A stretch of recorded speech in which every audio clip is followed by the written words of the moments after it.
Early bird discount offers Harish academy అందిస్తోంది అన్ని online కోర్సులపై భారీ డిస్కౌంట్ ఆఫర్స్.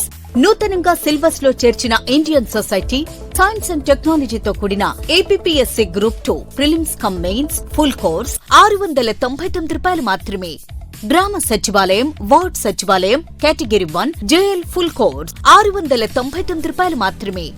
ఈ అన్ని కోర్సుల వ్యాలిడిటీ 6 నెలలు.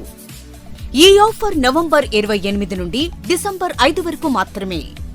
ఖచ్చితంగా జాబ్ సాధించే విధంగా లెజెండరీ ఫ్యాకల్టీచే రూపొందించబడిన updated online classes.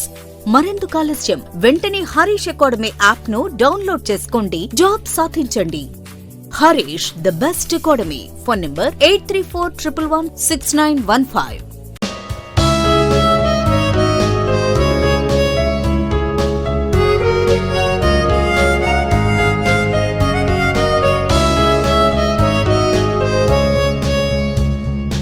Harish the best academy. Hi friends, welcome to Harish academy. ఈరోజు వార్తలు నిలిచిన జాతీయ, అంతర్జాతీయ, రాష్ట్రీయ అంశాల గురించి, వార్తలు నిలిచిన వ్యక్తులు, అవార్డులు, పుస్తకాలు, మరి క్రీడా సంబంధిత సమాచారం, ఒక్కొక్క అంశాన్ని వివరంగా తెలుసుకుందాం. ఈరోజు మన ఫస్ట్ టాపిక్ వచ్చేసి పోటీ పరీక్షలకు ప్రిపేర్ అవుతున్న ప్రతి ఒక్క అభ్యర్థి రానున్న ఏ పోటీ పరీక్షనా కానివ్వండి, ఏ స్థాయి పోటీ పరీక్షనా కానివ్వండి, వాటి దృష్టిలో ఉంచుకొని ప్రత్యేకంగా చదవాల్సిన కొన్ని ముఖ్యమైన అంశాలు ఉంటాయి.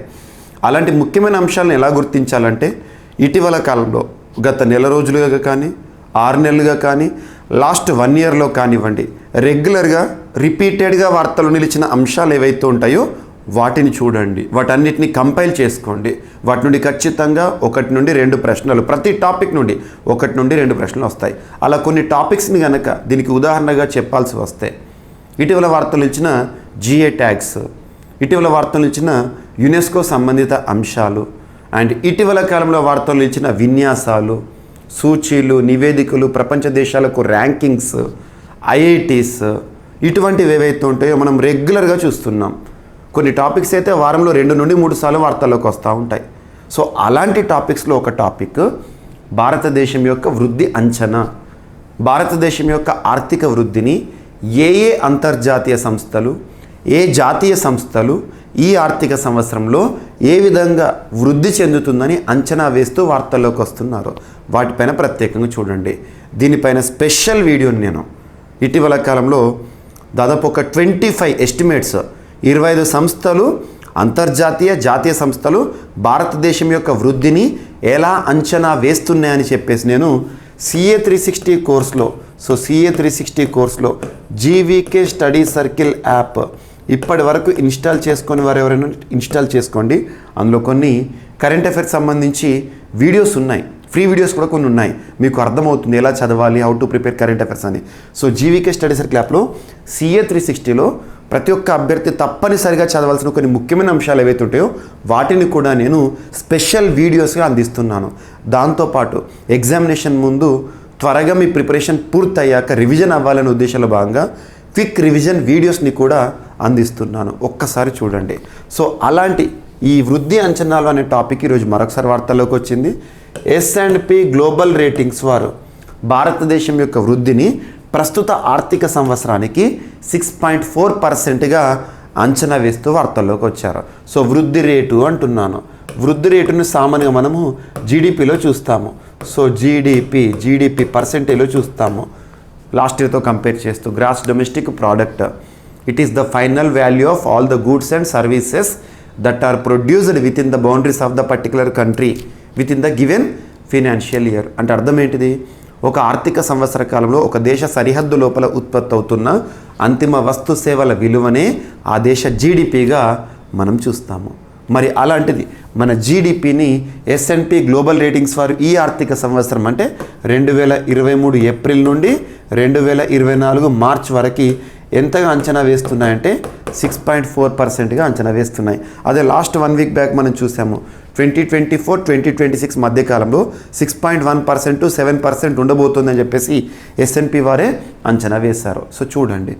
సో ప్రస్తుత ఆర్థిక సంవత్సరం 2023-24లో భారతదేశ వృద్ధి రేటు 6.4% నమోదు కావచ్చని అమెరికాకు చెందిన credit rating agency S&P global ratings వారు అంచనా వేస్తున్నారు. గతంలో భారత వృద్ధిపై సంస్థ అంచనా 6% కాగా ఇప్పుడు అది పెంచింది. ఆహార ద్రవ్యోల్బణం అధికంగా ఉండడం, ఎగుమతులు తగ్గుతుండటం అండ్ వంటి సవాళ్లు ఉన్నా కూడా దేశీయ ఆర్థిక కార్యకలాపాలు బాగున్నందున వృద్ధి వేగం పెరగడానికి దోహదం చేయనున్నట్లు విశ్లేషించింది. అయితే వచ్చే 2024-25 ఆర్థిక సంవత్సరం వృద్ధి రేటుని 6.9% నుంచి 6.4% సంస్థ కుదించింది. అంతర్జాతీయ వృద్ధి మందగించడం ఇటువంటి పరిస్థితుల్లో సో ఇవన్నీ కూడా మీరు ఎగ్జామినేషన్ పాయింట్ ఆఫ్ వ్యూ చూడండి. ప్రస్తుత ఆర్థిక సంవత్సరంలో వృద్ధి రేటుని 6.3%గా అంచనా వేసిన సంస్థలు ఏంటంట, ఒకటి వచ్చేసి IMF, ప్రపంచ బ్యాంకు, ADB, ఫిచ్ వాళ్ళు 6.3% అంటున్నారు. అదే రిజర్వ్ బ్యాంక్ ఆఫ్ ఇండియా భారతదేశంలో ఆర్థిక వృద్ధిని 6.5%గా అంచనా వేసింది. 2022-23 దేశ వృద్ధి రేటు 7.2%గా నమోదైన సంగతి మనందరికీ తెలిసిందే. So stats in the economy are not at all static, they are volatile, they are always dynamic. అవి చేంజ్ అవుతూనే ఉంటాయి, మనం అప్డేట్ చేసుకుంటూనే ఉండాలి. That is what current affairs is. So ఇక్కడ మీకు ఏ సంస్థలు అంచనా వేస్తున్నాయో ఇక్కడ కొంత RBI కానివ్వండి, IMF కానివ్వండి, వాటికి సంబంధించిన అదనపు సమాచారం కూడా ఉంది చూడండి. అండ్ ఇటువంటి డేటాని నేను మినిట్ టు మినిట్ కరెంట్ అఫైర్స్గా సేమ్ ఇవే స్లైడ్స్ని మీకు నేరుగా నేను నా personal WhatsApp channel Praveen sir అనే పేరుతో పర్సనల్ వాట్సాప్ ఛానల్ ఉంటుంది. మీకు ఈ వాట్సాప్ ఛానల్ని ఫాలో అవ్వండి. మీకు ప్రవీణ్ సార్ క్లాసెస్ యూట్యూబ్ ఛానల్లో దీనికి సంబంధించిన లింక్ అనేది ఉంటుంది. కమ్యూనిటీలో కానివ్వండి, వీడియోస్లో చూడండి లేదా షార్ట్స్లో చూడండి, లింక్ ఉంటుంది. ఆ లింక్ని క్లిక్ చేయండి, మీకు నేరుగా ఆ వాట్సాప్లో అప్డేట్స్ వస్తూనే ఉంటాయి. ఎవ్రీ మినిట్ టు మినిట్ ప్రతి టాపిక్ని అప్డేట్ ఇస్తూనే ఉన్నాను చూడండి. అండ్ నెక్స్ట్, ప్రపంచంలో 8వ వింతగా వార్తల్లోకి వచ్చిన కంబోడియాలోని అంకోర్ వాత్ దేవాలయం, హిందూ దేవాలయం, ప్రపంచంలో అతిపెద్ద హిందూ దేవాలయం అంకోర్ వాత్ అని చెప్పేసి మనం చదువుతూ ఉంటాము. సో అంకోర్ వాత్ ఎక్కడ ఉంది అంటే కంబోడియా. ఇక్కడ సింపుల్గా ఇంకొకటి లింక్ చేస్తాను. ఇండియన్ అంకోర్ వాత్ అని ఉనాకోటిని పిలుస్తారు. ఉనాకోటి ఎక్కడ? త్రిపురలో ఉంది ఉనాకోటి. ఇది ఎందుకు చెప్తున్నానంటే లాస్ట్ 8 months బ్యాక్ యునెస్కో ఉనాకోటిని టెంటేటివ్ జాబితాలో చేర్చడం జరిగింది ప్రపంచ వారసత్వ సంపదగా. కాబట్టి అడుగుతారు వాడ్నగరు, ఉనాకోటి, మొదెరా సన్ టెంపుల్ ఇటువంటివి అడుగుతారు. సో ఇండియన్ అంకోర్ వాత్ ఏమో ఉనాకోటి త్రిపుర, అంకోర్ వాత్ కంబోడియాలో ఉంది. ఇది ప్రపంచ 8వ వింతగా గుర్తింపు పొందుతూ ఈరోజు వార్తల్లోకి వచ్చింది. Very very important. ఇటలీలోని పాంపీ అనేది ఇప్పటివరకు 8th వండర్గా ఉండేది, దాని స్థానంలో ఇది చేరడం జరిగింది. మరి ఇది కాకుండా 7 వింతలు, ప్రపంచ 7 వింతలు ఏంటో చూడండి. తాజ్మహల్ ఇండియాలో ఉంది, so Agra Uttar Pradesh. Next, Christ the redeemer statue, ఇది ఎక్కడ? బ్రెజిల్కి సంబంధించి రియో ది జెనీరోలో ఉంది. అండ్ కొలజియం రోమ్ ఇటలీలో ఉంది. అండ్ చిచెన్ ఇది ఎక్కడుంది? మెక్సికోలో ఉంది. గ్రేట్ వాల్ ఆఫ్ చైనాకి సంబంధించి బీజింగ్. మచు పిచ్చు వెరీ వెరీ ఇంపార్టెంట్, పెరు లీమాలో ఉంటుంది. అండ్ పెట్రా ఇది జోర్డాన్లో ఉంటుంది. 8th వండర్ అంకోర్ వాత్, ఇది ఎక్కడ? కంబోడియాలో ఉంటుంది. గుర్తుంచుకోండి. దీని చరిత్ర కానీ దీన్ని ఎవరు కట్టించారు ఇదంతా కూడా మీకు నేను వాట్సాప్ ఛానల్లో నేను పంపించడం జరిగింది, ఒకసారి చూడండి.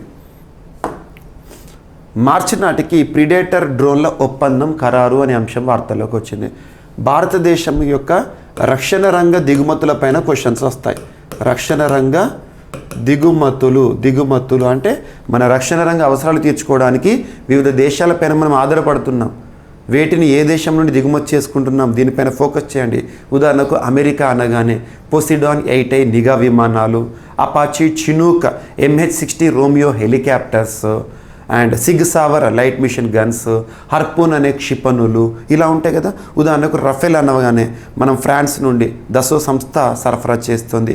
మిరాజ్ 2000 ఫ్రాన్స్ నుండి, C295 విమానాలను స్పెయిన్ నుండి, ఇలా వివిధ దేశాల నుండి మన రక్షణ రంగ అవసరాలు తీర్చుకోవడానికి దిగుమతులు చేసుకుంటున్నాం. ఇక్కడ ఏంటంటే భారతదేశానికి సంబంధించి ప్రిడేటర్ డ్రోన్ల ఒప్పందం ఏ దేశంతో అంటే అమెరికాతో. సో అమెరికా నుంచి 31 MQ-9B very very important. MQ-9B predator డ్రోన్ల కొనుగోలుకు ఉద్దేశించిన కీలక ఒప్పందాన్ని వచ్చే ఏడాది మార్చి నాటికి ఖరారు చేసుకోవాలని భారత్ భావిస్తోంది. కొన్ని వారాల్లో అమెరికా కాంగ్రెస్ ఈ విక్రయానికి ఆమోదం తెలిపే అవకాశం ఉందంట. సో చూడండి, $300 కోట్ల మేర ఉండొచ్చు డీల్.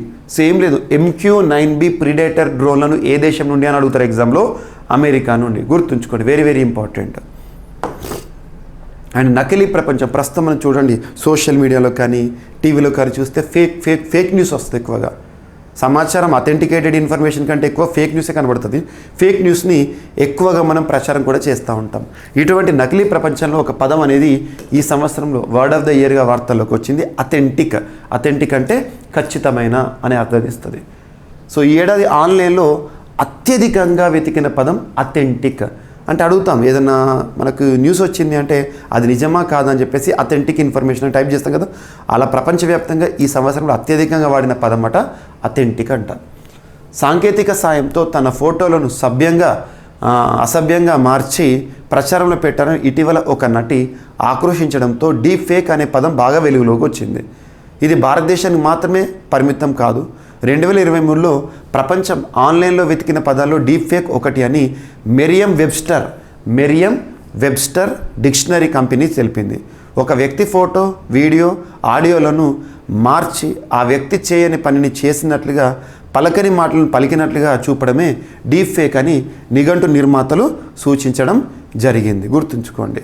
అయితే 2023లో అత్యధికులు అన్వేషించిన పదం మాత్రం అథెంటిక్ అని మెరియం వెబ్స్టర్ నిఘంటు గత సోమవారం ప్రకటించింది. ఇది గుర్తుంచుకోండి, ఓకేనా. సో అథెంటిక్ అనేది ఈ సంవత్సరంలో అత్యధికంగా వెతికిన పదంగా వార్తల్లోకి వచ్చింది. అండ్ నెక్స్ట్ గణాంకాలు, ముఖ్యంగా మినిస్ట్రీ, కేంద్ర ప్రభుత్వం విడుదల చేసే గణాంకాలు కానీ నివేదికలు కానీ important. So ministry of animal husbandry, dairy, fishing, ప్రస్తుతం ఆ మంత్రిత్వ శాఖకి మంత్రి ఎవరున్నారు? పరశోత్తం రూపాల గారు ఉన్నారు. ఇటీవల నవంబర్ 26 రోజున జాతీయ పాల దినోత్సవం, నేషనల్ మిల్క్ డే రోజున కొన్ని గణాంకాలను విడుదల చేశారు. ఆ గణాంకాలు చూడండి. సో ఇదే మీకు నేను వాట్సాప్లో పోస్ట్ చేస్తున్న అప్డేట్స్. సో ఇలా మీకు ఏదైతే ఉంటుందో దీనికి సంబంధించిన డేటా మొత్తం అథెంటిక్గా మీకు పోస్ట్ చేస్తున్నాను. సో పాల ఉత్పత్తిలో 22.81% వృద్ధి జరిగిందంట. దేశంలో గత 5 ఏళ్లలో పాల ఉత్పత్తి 22.81% పెరిగిందని, మొత్తం ఉత్పత్తిలో 15.72%తో ఉత్తరప్రదేశ్ మిగిలిన రాష్ట్రాల కన్నా ముందంజలో ఉందని కేంద్ర మత్స్య, పశు, డైరీ శాఖ మంత్రి పరశోత్తం రూపాల గారు వెల్లడించారు. జాతీయ పాల దినోత్సవాన్ని పురస్కరించుకొని నవంబర్ 20 పురస్కరించుకొని ఆయన 2022-23 ఆర్థిక సంవత్సరంలో తమ శాఖకు సంబంధించిన వివరాలను విడుదల చేశారు. 2022-23 సంవత్సరానికి దేశంలో పాల ఉత్పత్తి ఎంత? 230.5 మిలియన్ టన్నులు అంచనా వేశామన్నారు. అయితే 2018-19 నుంచి చూస్తే గత 5 ఏళ్లలో 22.81% వృద్ధిని సాధించింది అని చెప్పడం జరిగింది. గుడ్ల ఉత్పత్తిలో గత 5 ఏళ్లలో 33.1%, మాంసం ఉత్పత్తిలో 20.39%, ఉన్ని ఉత్పత్తి అంటే వూల్ ఉత్పత్తిలో 16.84% వృద్ధిని నమోదు చేసినట్లు తెలపడం జరిగింది. సో ఇటువంటి గణాంకాలు ఇంపార్టెంట్. ముఖ్యంగా కేంద్ర ప్రభుత్వం విడుదల చేసే గణాంకాలు ఇవి మీకు ఎకానమీ పాయింట్ ఆఫ్ వ్యూలో అడుగుతారు. అండ్ నెక్స్ట్ పతంజలి సంస్థ మరియు భారత ఆర్మీ మధ్య కుదిరిన ఒక ఒప్పందం. పతంజలి ఇన్స్టిట్యూషన్స్ ఉంటాయి కదా, మనం పతంజలి స్టోర్స్ అంటాం. అలా పతంజలి మరియు భారత ఆర్మీ మధ్య కుదిరిన ఒప్పందం ఏంటో చూద్దాము. పతంజలి ఇన్స్టిట్యూషన్స్ మరియు భారత ఆర్మీ మధ్య అవగాహన ఒప్పందం కుదిరింది. దీనిలో భాగంగా ఔషధ మొక్కలపై పరిశోధన నిర్వహించనున్నారంట. మెడిసినల్ ప్లాంట్స్ ఉంటాయి కదా, వాటిపైన పరిశోధన నిర్వహించనున్నారు. అలాగే భారత ఆర్మీలో విభిన్నమైన ఐటీ అప్లికేషన్లు, ఆటోమేషన్పై పనిచేయడం కూడా ఈ ఒప్పందంలో భాగంగా ఉంది. సైనికుల ఆరోగ్యం కోసం యోగా, ఆయుర్వేద ఔషధాలపై పతంజలి పరిశోధన నిర్వహించనుంది. మరోవైపు విశ్రాంత సైనిక ఉద్యోగులను నియమించుకునేందుకు పతంజలి దాని అనుబంధ సంస్థలు ప్రాధాన్యం ఇవ్వనున్నాయి. సో పతంజలి ఇండియన్ ఆర్మీ మధ్య ఒప్పందం ఇంపార్టెంట్. సో మెడిసినల్ ప్లాంట్స్ పైన పరిశోధన అండ్ రిటైర్డ్ ఆర్మీ ఎంప్లాయీస్ని పతంజలి స్టోర్స్లో కానివ్వండి, పతంజలి సంస్థలు కానీ నియమించుకోవడం కూడా ఇందులో భాగంగా నిలిచింది. అండ్ క్రీడలకు సంబంధించి డేవిస్ కప్ టైటిల్ని సొంతం చేసుకుంది ఇటలీ జట్టు, ఇటలీ జాతీయ జట్టు. డైరెక్ట్గా గుర్తుంచుకోండి, డేవిస్ కప్లో ఇటలీ జట్టు అత్యుత్తమ ప్రదర్శనతో అదరగొట్టింది. టోర్నీ చరిత్రలో రెండోసారి ఆ జట్టు విజేతగా నిలిచింది. 47 ఏళ్ల తర్వాత జట్టు ఖాతాలో ఈ టైటిల్ చేరడం విశేషం. 47 ఇయర్స్ తర్వాత రెండవ టైటిల్ అంట. టెన్నిస్లో వరల్డ్ కప్ లాంటి డేవిస్ కప్లో చివరిసారిగా 1998లో ఫైనల్ చేరి ఓటమి పాలైన ఇటలీ 25 ఏళ్ల తర్వాత వచ్చిన అవకాశాన్ని వదులుకోలేదంట. సో ఫైనల్లో మరి ఎవరిని చిత్తు చేశారంటే ఆస్ట్రేలియాను చిత్తు చేసింది. Very very very important. Davis cup టెన్నిస్లో వరల్డ్ కప్ వంటిది డేవిస్ కప్. విజేత ఎవరిపైన అని అడుగుతారు ఎగ్జామినేషన్ పాయింట్ ఆఫ్ వ్యూలో. అండ్ నెక్స్ట్ న్యూజిలాండ్కు కొత్త ప్రధానిగా లుక్సన్ గారు వార్తల్లోకి వచ్చారు. లుక్సన్ లేదా లక్సన్, LUXON. సో న్యూజిలాండ్ కొత్త ప్రధానిగా క్రిస్టఫర్ లక్సన్ గత సోమవారం ప్రమాణ స్వీకారం చేశారు. గుర్తుంచుకోండి.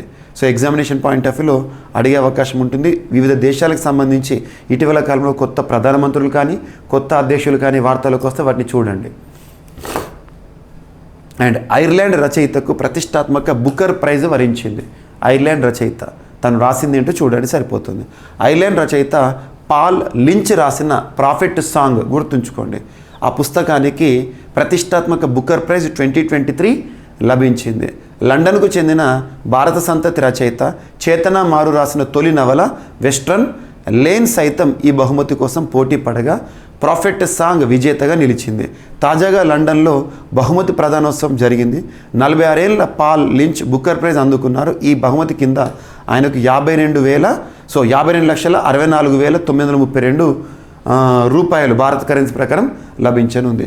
సో ఐర్లాండ్ రచయితకు ప్రతిష్టాత్మక బుకర్ ప్రైజ్. సో ఇది మీకు నేను వాట్సాప్ నుండి తీసాను చూడండి. సో ఇటువంటి డేటా ఏదైతే ఉంటుందో ఖచ్చితంగా అథెంటికేట్ ఇన్ఫర్మేషన్ చూడండి. సో ఐర్లాండ్ రచయితకి బుకర్ ప్రైజ్. సో ఇక్కడ మనము ర్యాపిడ్గా చూస్తే భారతదేశం యొక్క వృద్ధి రేటుని ఏ సంస్థ ఎంతగా అంచనా వేస్తుంది అని చెప్పేసి S&P గ్లోబల్ రేటింగ్ వరకు 6.4% అని చెప్పాను. అండ్ ప్రపంచ 8వ వింత వార్తల్లోకి వచ్చింది. అండ్ నెక్స్ట్ మార్చి నాటికి ప్రిడేటర్ డ్రోన్ల ఒప్పందం ఖరారవుతుందంట. MQ-9B డ్రోన్స్ 31 అమెరికా నుండి ఇండియాకి రానున్నాయి. ఈ నకిలీ ప్రపంచంలో ఈ సంవత్సరంలో అత్యధికంగా వాడిన పదం, సెర్చ్ చేసిన పదం అథెంటిక్. అండ్ పాల ఉత్పత్తిలో 22.81% వృద్ధి అని ministry of dairy, fishery, animal husbandry వారు అఫీషియల్గా చెప్పారు. పతంజలి మరియు భారత ఆర్మీ మధ్య కుదిరిన ఒప్పందం. అండ్ డేవిస్ కప్ టైటిల్గా టెన్నిస్ వరల్డ్ కప్లో విజేత ఇటలీ ఆస్ట్రేలియా పైన. అండ్ నెక్స్ట్ న్యూజిలాండ్కు కొత్త ప్రధానిగా లుక్సన్ గారు వార్తల్లోకి వచ్చారు. అండ్ నెక్స్ట్ వచ్చేసి ఐర్లాండ్ రచయితకు ప్రతిష్టాత్మక బుకర్ ప్రైజ్ అనే అంశం. సో ఇవి ఫ్రెండ్స్ ఈరోజు వార్తలు నిలిచిన అంశాలు. మిస్లేనియస్ అంశాలు ఏమైనా మిగిలిపోతే రేపటి క్లాస్లో జోడించి మరొకసారి నేర్చుకుందాం. రేపు కలుద్దాం. Thank you.